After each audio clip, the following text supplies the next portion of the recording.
They put you through hell, and now they suffer. But let's be honest, this isn't about revenge. This is about something far deeper, far older, and far more real. It's about what happens when the human soul violates its own moral code. You see, when someone consciously puts another human being through pain, when they betray trust, manipulate emotions, mock your vulnerability, they are not just harming you. They are cracking the very structure that holds their psyche together, and the fallout is inevitable. At first they seemed powerful, cold, calculated, as if nothing could touch them, as if your pain meant nothing. And that's what haunts you most at the beginning. That sickening feeling that someone could look you in the eyes, see your worth, see your loyalty, and still choose to destroy you. It shakes your foundation. It forces you to question everything, your identity, your choices, your value. You lie awake at night wondering how someone could be so careless with something so sacred. But here's what you need to understand. Just because they didn't flinch when they hurt you doesn't mean they're not paying for it now. Suffering doesn't always show itself immediately. Sometimes it burrows deep, waiting until the silence of solitude creeps in, until the lights are off and they're left with nothing but themselves, and then it hits the memory, the regret, the realization. People think they can outrun guilt. They think if they distract themselves long enough with pleasure, with people, with noise, it'll stay quiet. But guilt is a predator. It's patient. It waits. And when it returns, it doesn't knock. It crashes in. And when it does, it doesn't whisper. It screams. You weren't perfect. You made mistakes. Maybe you begged them to stay. Maybe you tried too hard. Maybe you held on longer than you should have, but you did something they didn't. You loved sincerely. You gave from a place of truth. You built bridges they burned, and for that you suffered. But in suffering you grew, you learned, you transformed. They, on the other hand, ran from pain. They avoided responsibility. They laughed in the face of the wreckage they left behind. And now they wonder why they feel hollow, why every relationship ends the same, why peace never lasts. Because when you destroy something good, you curse yourself with a memory you can't escape. The face of the person you hurt becomes a ghost, not just in your dreams, but in your mirror. And this isn't about wishing them harm. This is about understanding that reality has consequences. There is a moral structure to the world. You cannot sow chaos and reap peace. You cannot wound the innocent and expect the universe to reward you. That's not justice. That's delusion. When you were down and when you were confused, broken, lost, they mocked your pain. They turned your humanity into a weapon against you, but you didn't stay there. You rebuilt. You dug through the ashes of your former self and found something stronger. And the silence they thought was weakness became your shield. Now they suffer not because you sought revenge, but because truth has a way of surfacing. And the truth is they lost something irreplaceable. They thought love was replaceable. That loyalty was common. That empathy was weakness. But now they know. Now they sit in silence and remember your kindness like a relic of a life they destroyed with their own hands. So let them suffer. Let them wrestle with the consequences of their choices. But don't carry their burden any longer. Don't waste your days waiting for their apology. Don't shrink yourself to win their validation. Your healing is not dependent on their remorse. Instead, look in the mirror and recognize what you survived. You walked through hell and came out with your soul intact. That's rare. That's powerful. That's something they'll never understand because they've never had the courage to confront the darkness within themselves. This is the price of betrayal. Not just the pain inflicted, but the legacy it leaves behind. You, the one who suffered, will rise. They, the ones who inflicted it, will be left behind by time, eaten alive by the weight of what they did. And that's not your doing. It's the inevitable outcome of violating the sacred order of human connection. You don't have to do anything to make them suffer. They already are. The game they played with your heart was a game they lost before it even began, because you don't destroy a real one and walk away clean. You don't burn down something pure and expect light to remain. So walk forward now, with strength, with dignity, with the fire they tried to extinguish burning brighter than ever. You have what they'll spend the rest of their lives trying to find: peace, integrity, self-respect, and most of all, truth, let that be enough. Let that be the justice. Let your healing be their reckoning. When someone deliberately causes another person pain, especially someone who trusted them, loved them, or leaned on them for support, they do more than damage a relationship. They do more than break another's heart. They begin to unravel the very structure of their own mind. Now, at the time, it may look like they've won. They walk away, often smug, often cold, as if what they did meant nothing. They may even convince themselves it was justified or worse, amusing. But there is something very ancient and deeply embedded in the human soul that does not forget. When you hurt another person intentionally, when you manipulate someone who is vulnerable, you don't just commit an offense against them, you commit an offense against your own conscience. And here's what people fail to understand. Conscience is not something you can argue with. It's not a voice you can silence forever. You can drown it out temporarily with noise, with distraction, with indulgence, but it's always there, watching, recording, waiting. This is not just a philosophical concept, this is real psychology. People who betray others and walk away feeling nothing are not as emotionally invincible as they seem.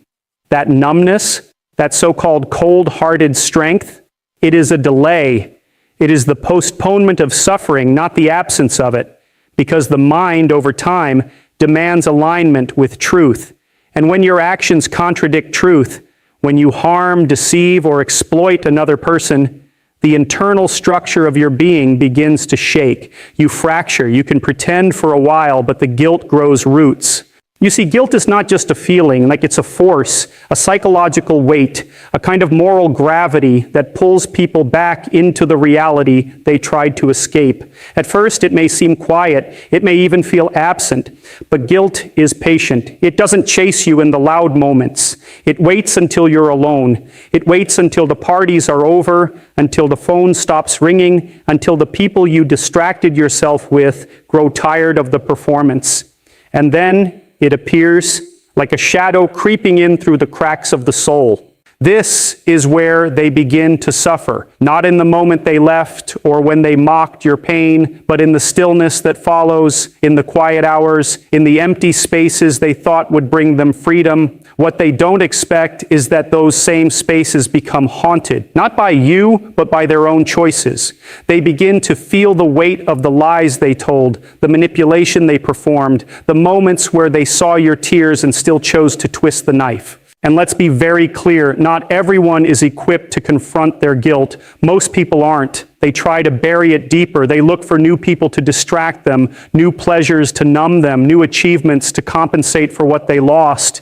But guilt is not soothed by pleasure. It is only soothed by truth. And when someone refuses to face the truth of what they've done, their inner world becomes chaotic. This chaos grows slowly. At first, it's just discomfort, maybe irritation, maybe short bursts of anger that come out of nowhere, but then it becomes something deeper, anxiety, restlessness, emptiness. They begin to wonder why nothing satisfies them anymore, why no relationship feels whole, why trust is impossible, why peace is fleeting, and it's because they never repaired the wound they inflicted on someone else, and in doing so, inflicted on themselves.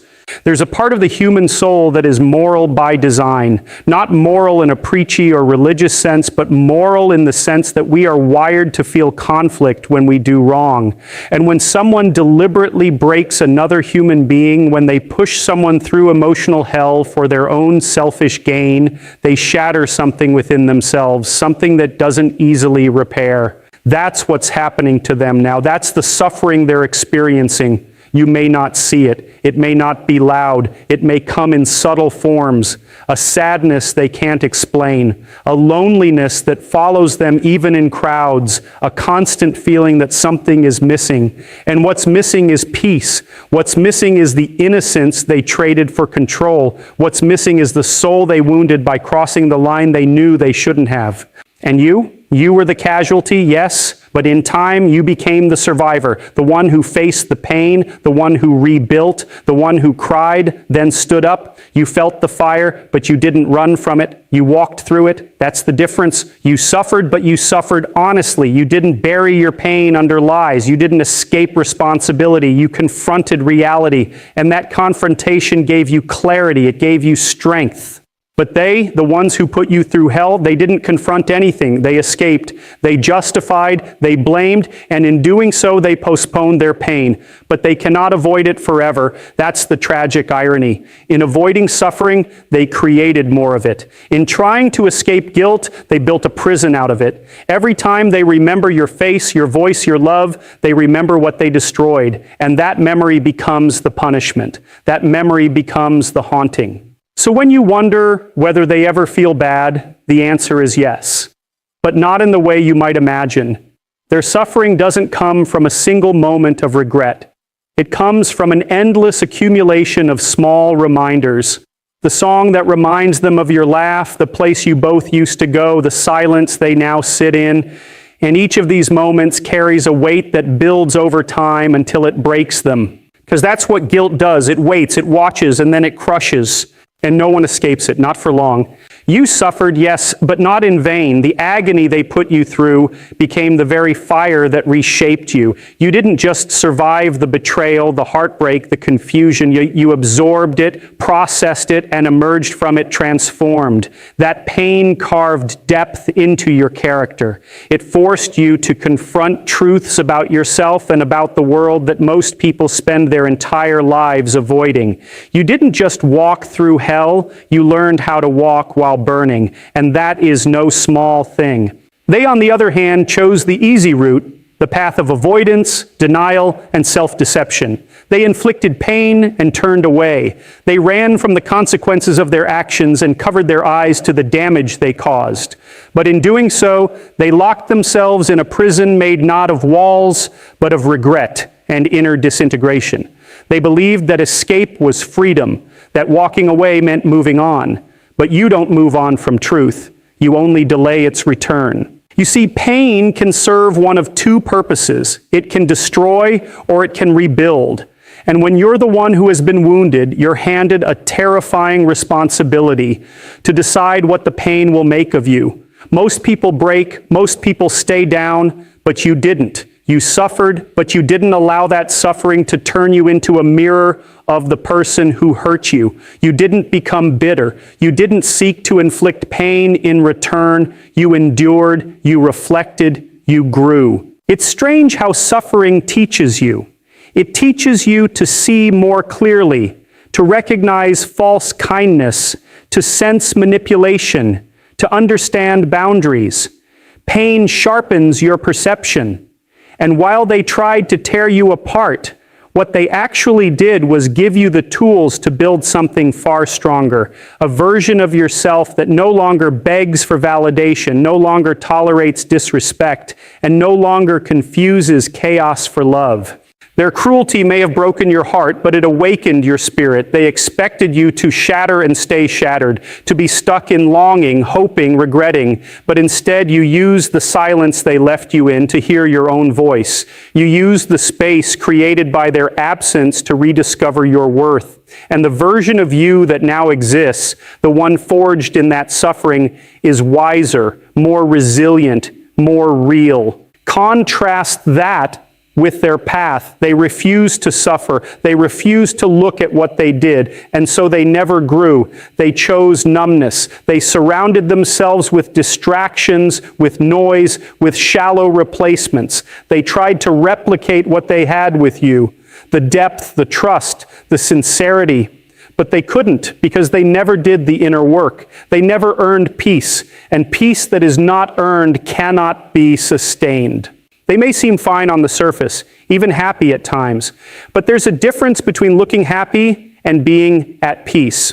True peace is the result of reconciliation with reality, and reality is this: they destroyed something beautiful. They wounded someone who meant them no harm, and that awareness is not something you can escape forever. It finds you in your quietest moments. It eats away at the soul, because you cannot erase the truth. You can only delay the day you face it. And that's where their suffering begins, in the realization that the pain they ran from is still there, only now it's multiplied, as by time, by silence, by memory. What they once dismissed as nothing becomes a heavy presence in their life. What they once laughed off begins to sting, because guilt, unlike regret, doesn't fade. It grows with avoidance. It compounds with denial. And eventually it poisons joy. It clouds relationships. It steals peace. They lost you. And in losing you, they lost the chance to be a better version of themselves. Because whether they admitted it or not, you were a mirror to them. Not the kind that reflected what they wanted to see, but the kind that reflected who they really were. And that frightened them. They weren't ready to face their flaws, their lies, their darkness.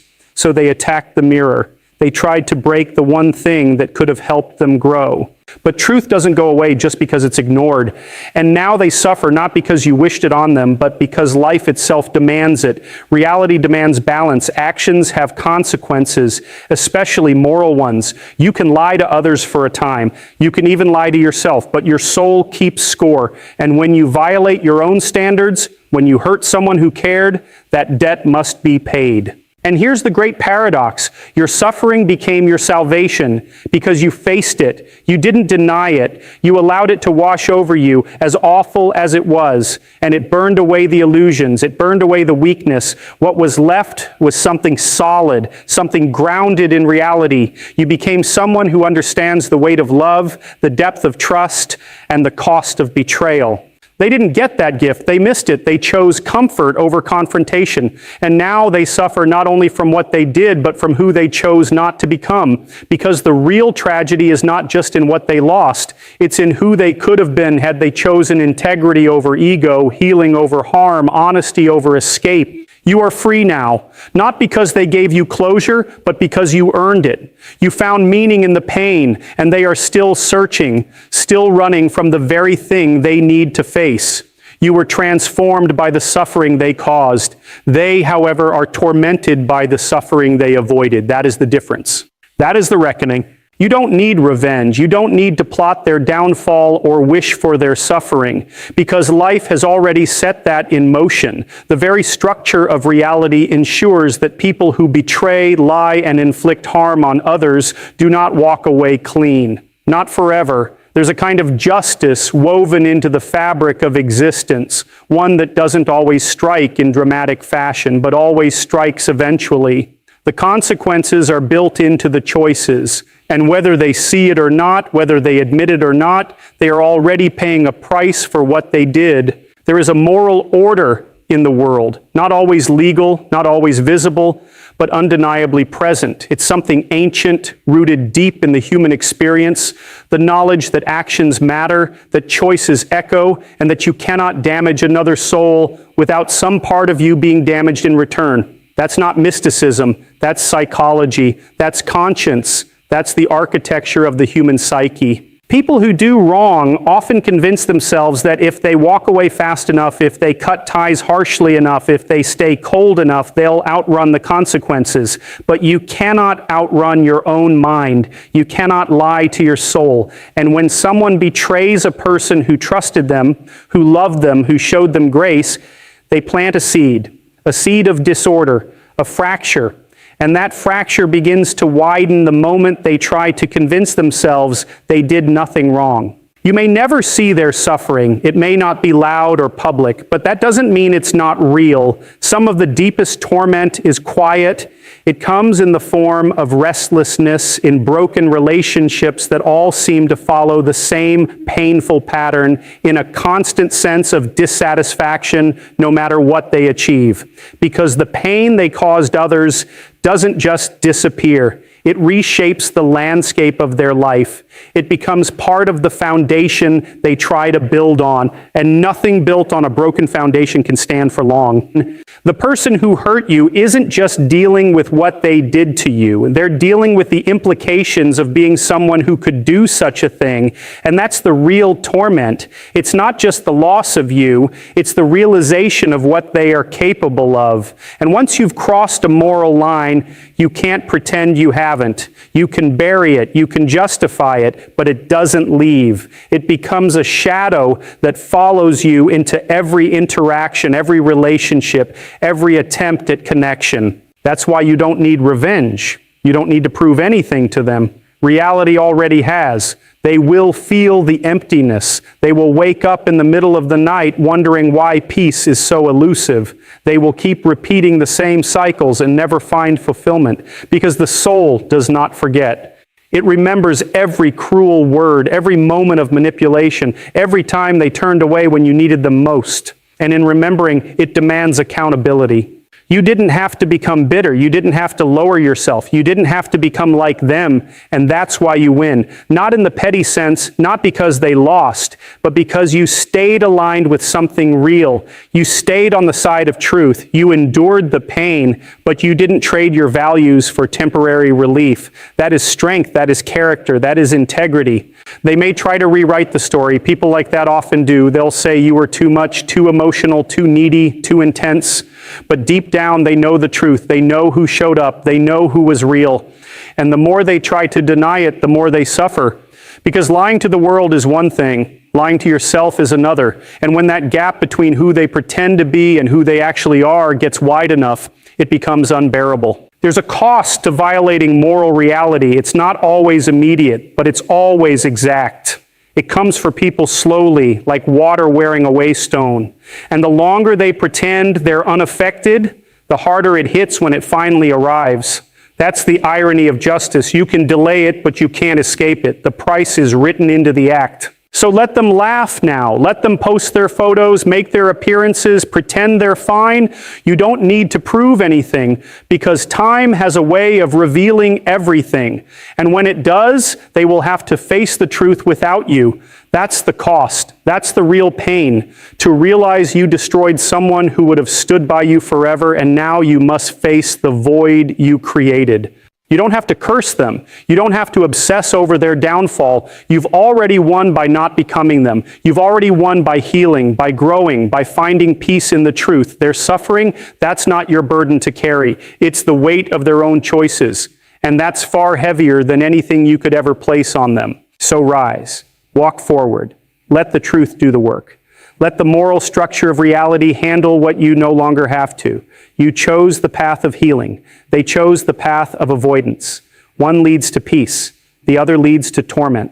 And no matter how far they run, reality always catches up. Your healing is the justice. That's what they never saw coming. While they may have walked away thinking they shattered you beyond repair, what they didn't realize is that you were not fragile. You were simply wounded. And wounds heal, not easily, not quickly, but they heal. And when they do, they leave behind something stronger than what was there before. Scar tissue is not weakness. It's proof that you survived. It's evidence of your endurance. And in time, your healing became the very thing that exposed the truth of what they did. They thought your silence meant defeat. They assumed your absence meant loss. They thought you were stuck in grief, still hoping, still aching. But what they never accounted for was your transformation. You didn't just move on. You evolved. You dug deeper than they ever had to. You questioned your worth, confronted your demons, and rebuilt your sense of self from the ground up. And that process gave you something they cannot access, not because it's out of reach, but because they refuse to walk through the fire to earn it. What you now carry is peace, not the kind that comes from forgetfulness or numbness, but the kind that comes from clarity.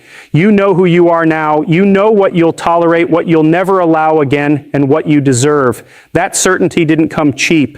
It came through nights of sleepless pain, days of confusion, moments of emotional paralysis, but it came, and it stayed, and that's what sets you apart now. They, on the other hand, are left with something very different. They're left with regret, with memories they can't escape, with flashbacks of what they destroyed, and that regret doesn't scream. It whispers. It creeps in during quiet moments. It eats away at joy. It poisons every new connection they try to form, because none of them feel as pure, as safe, as real as what they walked away from. And they know, on some level, they know they won't find that again. Not because such people don't exist, but because they are no longer the kind of person who could receive it.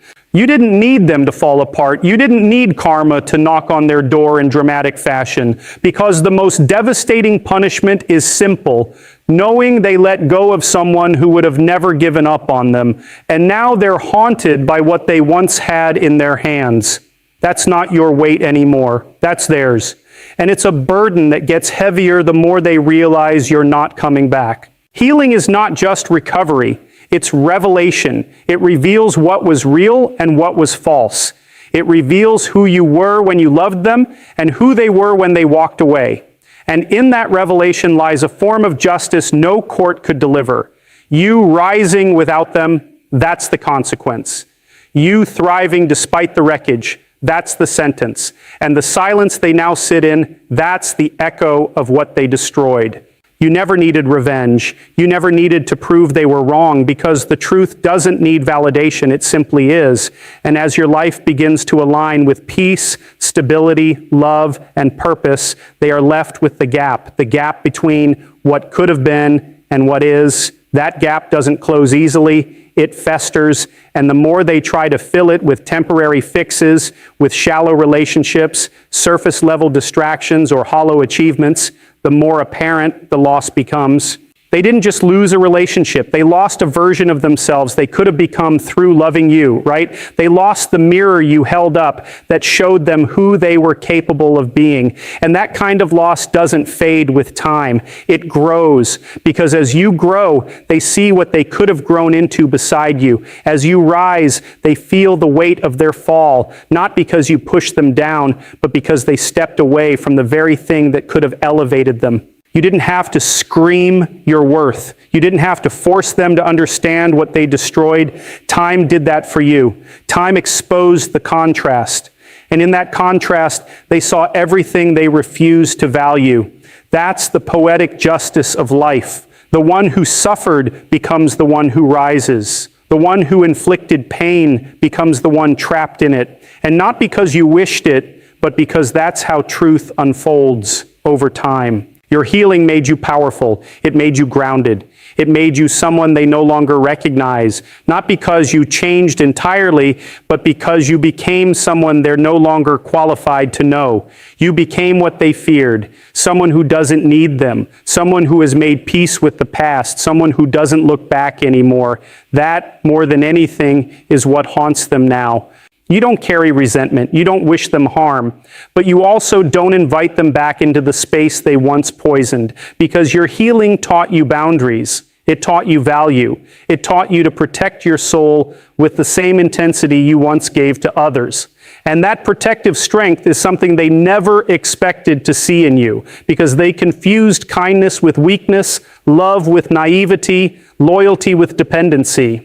But they were wrong, and now they know, and now they suffer, not because you inflicted pain, but because you no longer allow it.